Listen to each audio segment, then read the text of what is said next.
This fact tends to really scare people, and that is that for some people, skin picking and hair pulling compulsively can be lifelong. What's important to remember is that just because something is lifelong for some people, it doesn't mean that the condition is a lifelong condition.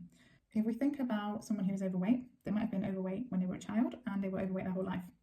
And statistic, some people are overweight their whole lives, is true, but it doesn't tell us any new information about that person who was overweight their whole life.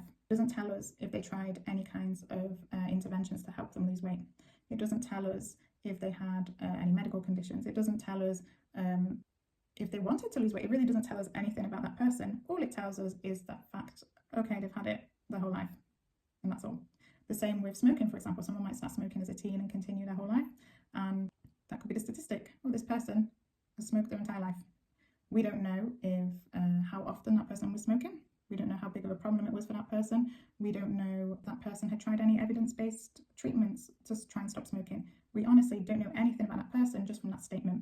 So some people will see that statement about skin picking and hair pulling and start to jump to conclusions. Oh, that means all the treatments don't work. That means that that person used all their willpower and it couldn't get better. That means that these conditions are forever. No, it doesn't.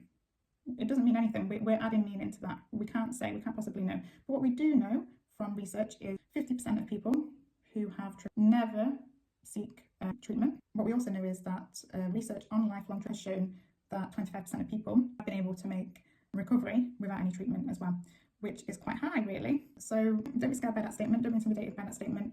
It's just more of a description rather than anything else.